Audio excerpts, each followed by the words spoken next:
Travis Scott previously publicly stated he doesn't feel responsible for the Astroworld tragedy. However, fans thought that he should be prosecuted for inciting dangerous behavior. And though multiple legal experts also speculated that Travis could end up behind bars and could face life imprisonment if found guilty of the death of the concert goers, the jury just made a shocking decision to not file any criminal charges against Travis. But the people are mad and want him behind bars. Travis is celebrating the jury's decision. However, many fans are furious because this means no one will be held responsible for the deaths of 10 young people. At a music festival nearly 2 years ago, a Texas grand jury met this afternoon and returned 6 no-bill decisions, meaning no criminal charges will be pursued.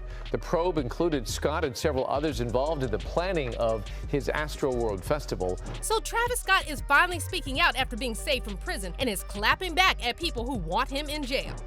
Yeah, people said they collectively heard folks screaming help every time you stopped the song to get your attention. Did you hear any of those screams? Nah, man. So what did Travis say after escaping charges at Astroworld? Does he feel any responsibility for what happened? Let's break it down. You know, us as artists, we trust, professionals to make sure that, things happen and people leave, safely. You know what I'm saying? It's been almost 2 years since the Astroworld Festival tragedy, and the jury finally made their decision about who should be held responsible for the deaths of 10 young people. And their answer is no one. The jury's decision didn't sit right with a lot of fans, especially those who were at Astroworld and the families of the lost ones. They still feel that this tragedy could have been prevented and justice should be served. To give you some context, on November 5th, 2021, 10 people lost their lives in a crowd crush during Travis Scott's performance at the Astroworld Festival in Houston, Texas. And the youngest victim, Ezra Blount, was just 9 years old. The moment the casket finally closes on Ezra Blount, a 9-year-old who died too young, but whose life brought all these people here. Y'all are united because of your love for Ezra. Here at Inspiring Body of Christ Church, the family church, was the funeral for the youngest victim of the Astroworld tragedy. The 9 other victims were all aged 14 to 27, while 300 others were treated for injuries sustained during the crowd surge. In the days following the tragedy, the local authorities launched an investigation with the help of the FBI. And on December 16th, the chief medical examiner concluded the cause of death for all 10 victims was accidental. These are the faces of the young lives lost at Travis Scott's Astroworld. The youngest, just 9 years old, the oldest, 27.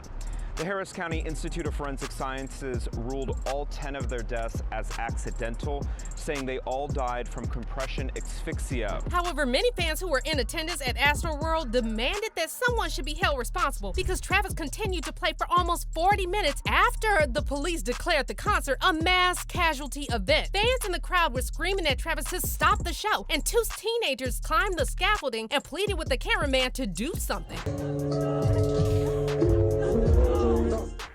Stop the show. He was one of the fans who climbed the stage at Astroworld begging for them to stop the show because of the people who were being crushed by the crowd. And tonight, 18-year-old Aiden Cruz is sharing his experience with us about how close he himself came to death. We're also learning he was there with one of his classmates who did not make it. Meanwhile, Travis's then-girlfriend Kylie Jenner was in the VIP booth, and she continued sharing stories of the concert on her IG, one of which clearly showed an ambulance in the crowd. And this is exactly why fans wanted to see someone brought to justice over this terrible tragedy. However, Travis's reps later claimed that Travis was completely unaware of the severity of the situation, and he only found out that people died the following day. Then Travis broke his silence on the tragedy in an interview with Charlemagne the God, and he claimed that ever since the tragedy happened, he's been doing everything in his power to be there for his fans. I really wanted to be there. And just, wish you could just kind of like hold everyone, kind of just heal them, talk to them, have conversations.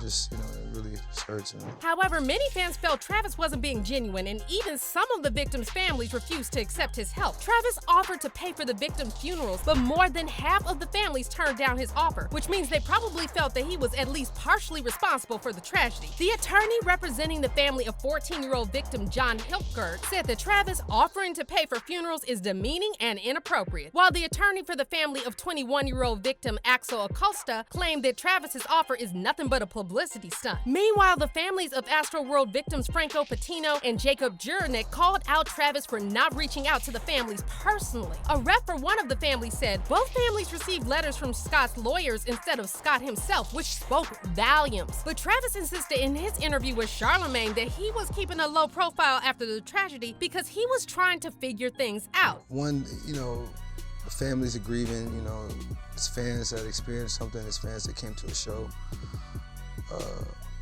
And I feel like I just have I've always been that person to always see things through with the people that shared experiences with me.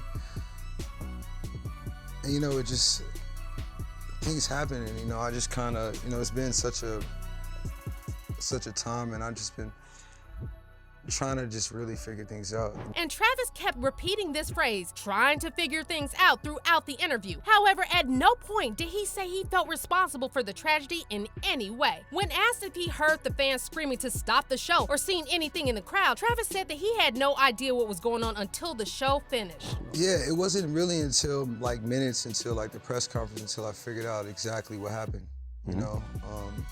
Even after the show, you just kind of hearing things.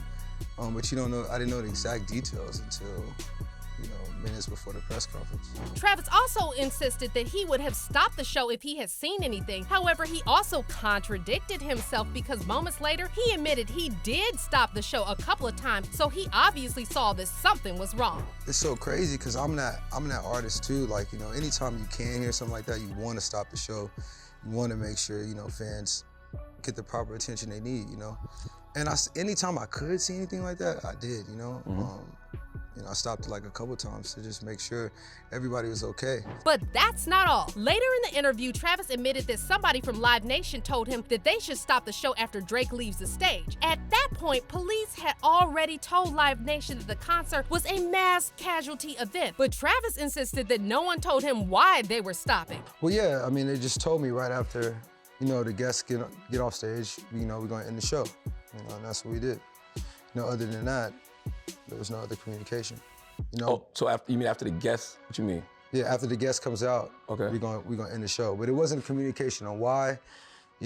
It was just, that's what came through my ear. But isn't it weird that Travis didn't ask why they were stopping the show? We've all seen Travis arguing with security and going crazy when someone tries to interfere with his performances. So it's really hard to believe that he never bothered to ask why they decided to shut down the whole thing. Many fans felt disappointed after watching Travis's interview with Charlemagne, and they slammed Travis for refusing to take any accountability. Nowhere in this 51-minute interview does Travis Scott accept an ounce of responsibility, despite Charlemagne's extreme softball questions that set Travis up to do so, one fan tweeted, adding, "Everyone on Travis Scott's team should be embarrassed. 10 people are dead." And it's not just fans who were disappointed by Travis's comments, but also families of Astroworld victims. The attorney for the family of 22-year-old victim Bharti Shahani called Travis's interview an hour-long exercise in classic gaslighting. And a rep for the family of Axel Acosta said that since Travis won't voluntarily accept responsibility for his conduct, they will force him to do so in court in front of a jury. But sadly for this and other families hoping to get justice, the jury sided with Travis and Live Nation and decided that no one will be prosecuted for the Astroworld tragedy. On Thursday, June 29th, a grand jury in Houston said that no criminal charges will be filed against Travis or other organizers because there is not enough evidence that a crime occurred and no single individual was criminally responsible. The following day, Travis issued a statement via his attorney in response to the jury's decision, and his attorney said that Travis is ecstatic. It's a huge weight that has been removed from his shoulders, the attorney said. He's looking forward to getting back home after being cleared by the grand jury. Now, Travis is not without his supporters and his diehard fans that are saying that the jury made the right decision. However, many others are still convinced that someone should be held responsible for this horrible tragedy. One Travis fan said, "W, parents, and event staff are to be blamed, not my goat." However, another person clapped back. He also tells people to jump the barriers, but okay then. But how do you feel about Travis and Live Nation escaping charges for Astroworld? Do you think that this tragedy could have been prevented? Comment down below and don't miss out on this next story.